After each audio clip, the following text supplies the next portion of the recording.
I'm Rick. Today I'm doing a video on tripe. All right, grow up. Tripe's tripe. I mean, tripe is the cow's stomach. It's the lining inside the stomach. And I think the cow, yeah, it has 4 stomachs. And this is what they call the honeycomb tripe.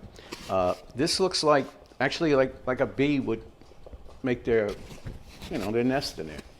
Bees make nests. Well, anyway, so this is it, okay? I mean, I've already cut a bunch here, and you can take a look at it. In the meantime, I have beef bones, all right? And these are actually the beef soup, whatever, So actually, you can see them. I have them here, all right? Okay. What I did is I put them in a pressure cooker with some beef stock, all right? A little bit of water, and we go from here. And we're going to cook them for about, I don't know, 15, 20 minutes, all right? They already started to boil.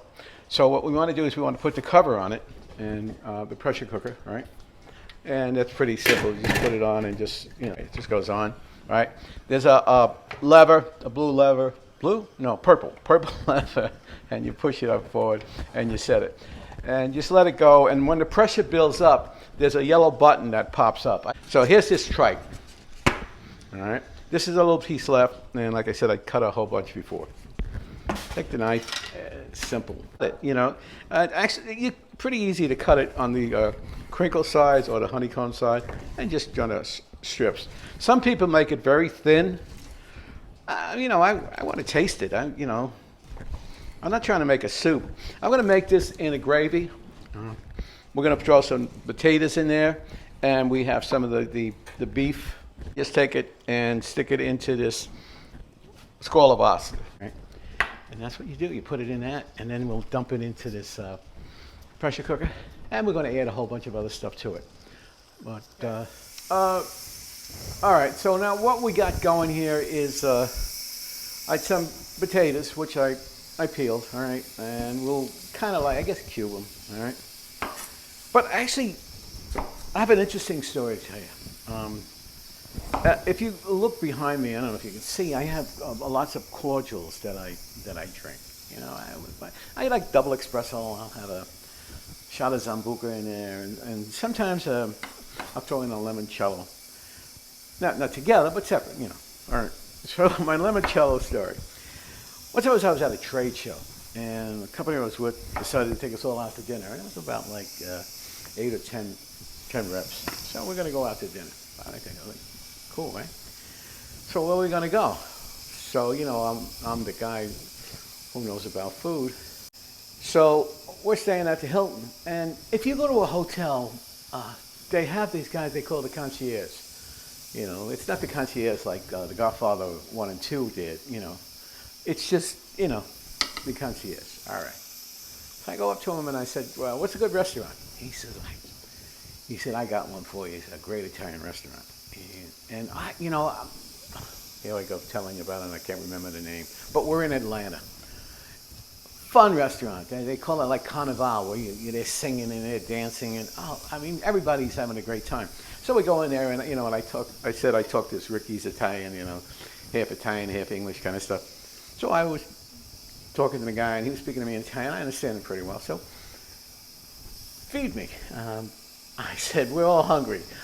It's almost like there's a comedian who since passed named John Pinette, big heavy set guy, but he was hysterical, and he told a story about food. He always wanted to eat.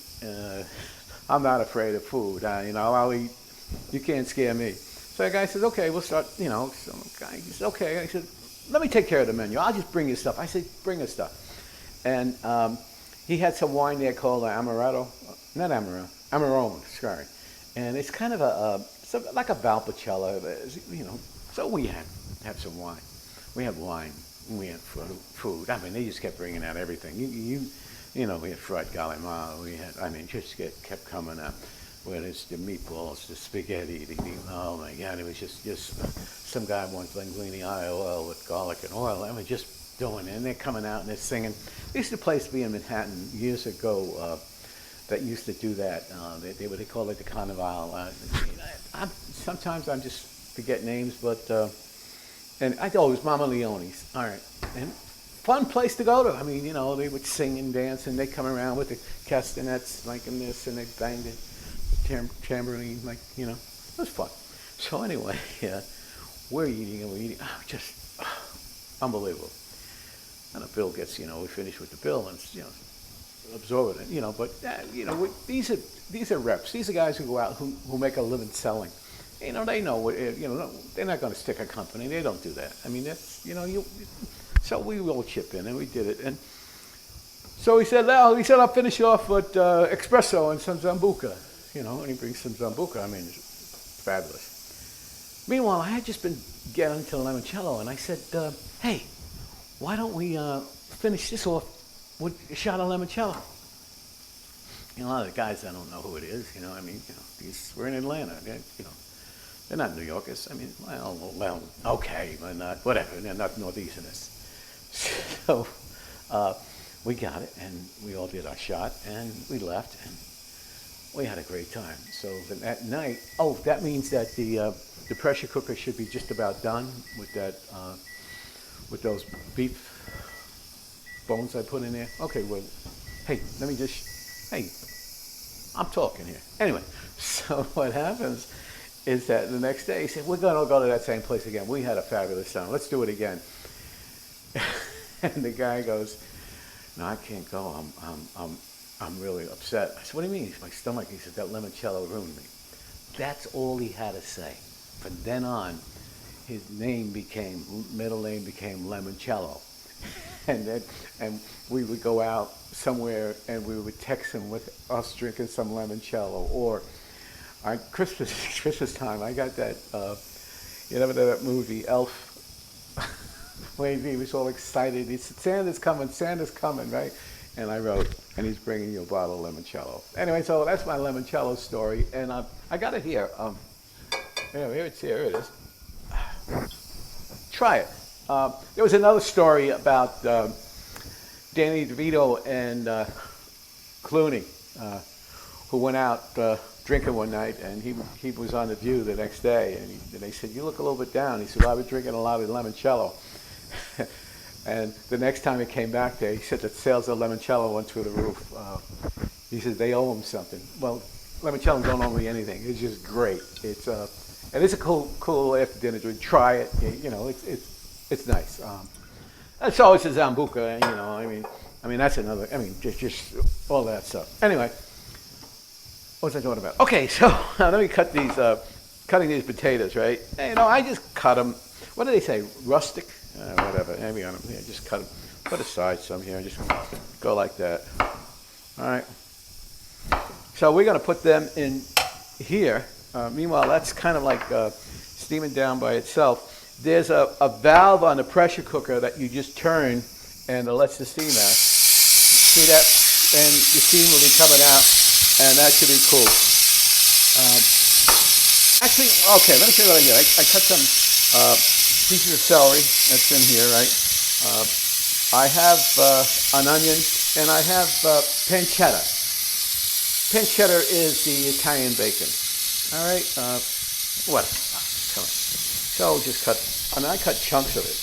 You know, there is like a skin on it, or, you know, I don't know. I guess it is, whatever. You know what? I was saying before about restaurants. In one of my videos, I talk about you should go to good restaurants. I mean, we went the other day. Well, it was Mother's Day. Well, you know, my wife's not my mother, but these flowers back here are for my kids. I said I would, you know, show their flowers. Anyway, we went to this restaurant in where I live, Hudson Valley restaurant, or Hudson Valley Steak, something like that. Fabulous. You got to eat in a good restaurant every once in a while. I mean, just for the sake of watching how they prepare the food, the service that they give you, and you know, I mean, you know the story. Well, you need some black pepper, and they kind of like, you know, what? I can't do that myself. No, but that's what they do. And all right. Meanwhile, this yellow button looks like it's down, right? So what we do is push this lever, all right, and unscrew it. And it pops up. There you go. All right. Now, I have the bones in here, and I can probably show you on here. And they're kind of like a lot of the meat is coming off, right? Good. And inside there we have it. Well, eventually we'll strain it, all right? So where are we going to stick this? I guess we can put it here, right? Put these suckers there. All right. Then we'll put the strainer on top of it. Hey, you knife, get over there. All right. And now what we want to do is strain this.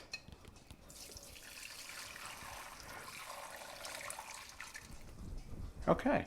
All right. Okay. Now, put it back. Light the flame. And you know this pancetta I just cut up? All right. Put it in here. Put a little bit of pancetta in here. 1, 2, 3. Some more. Oh, where'd you go, carrot? Well, now everybody's going to see me. I can't put it in there. Oh, it's all right. Anyway, so we stick it in, right? And let it cook for a bit. And we put some of that in there. That's it. I got that going, right? So we'll throw some of these guys in there, some of the potatoes. All right. Oh, we got some more pancetta in here. Okay, throw that in there. You know.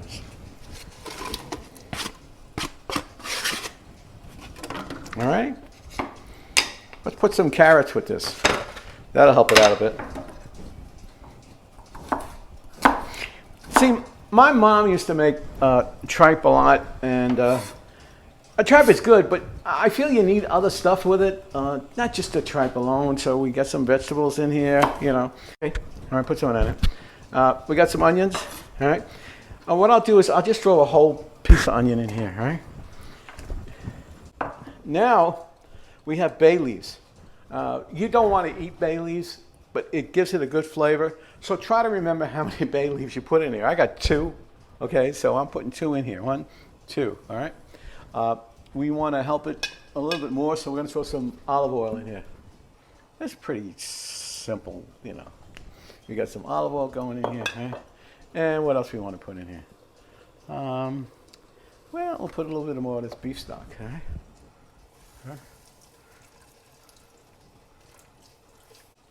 Well, actually what I should do is just cook this a little higher, right? Yeah, we'll throw some tripe in here, right? There we go. Already cut, so, right? And then we'll go from that. We have tomatoes that we're going to put in later to make it into a gravy. So, the tripe is pressure cooking away. And I'm going to add my tomatoes to it. San Marinara. As a matter of fact, I was in one of these superstores that had San Marinara tomatoes, and I planted them. I want to see what happens. Can it, you know, whatever. It can work out. We'll see. Anyway, so I did that. But meantime, this is going. You should run about 16 minutes. Let this thing finish pressure cooking. Which when the beeper goes off. All right, this is done. You hear that beeper, hit timer, and we shut last time I didn't shut the flame right off, so turn it off. And then what we do is, there you go. Let that steam blow out of there. And that's how it's going to be cool. See that? Pop right off. How easy that is? All right. Now, that tripe is done. So what are we going to do with it? We're going to take it out of here. Actually, we're going to put it in the strainer. Oh, here it is. That's the one, the bay leaf. And that's the 2. Oh, that's hot. There's your 2 bay leaves. Okay.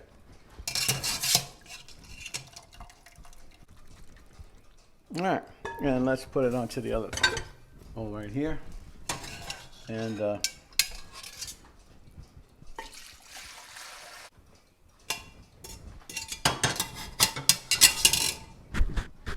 right.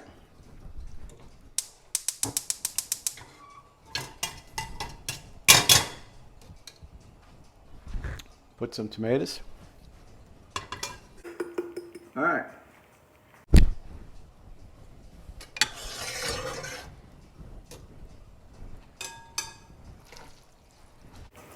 Put the rest of the tripe back in here.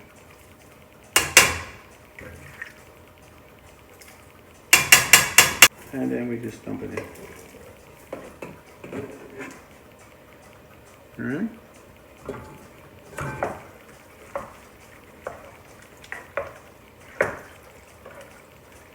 And just mix it up.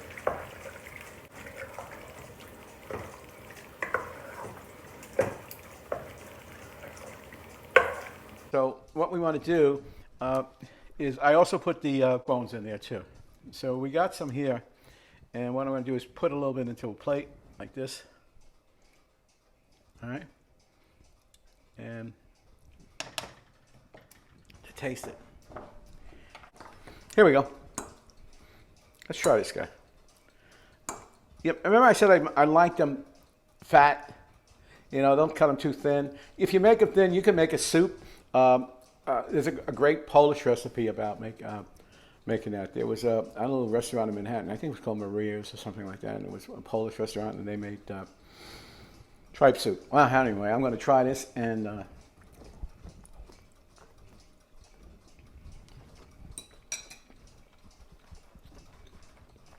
Perfect. You know, if you just chew easy, that's what you have to watch out for. You don't want it to be overcooked or undercooked. And this was just right. The 16 minutes in a pressure cooker works great. Well, I'm glad you watched my video. And as they say, salute to Fichendan. Good luck for 100 years. Thank you.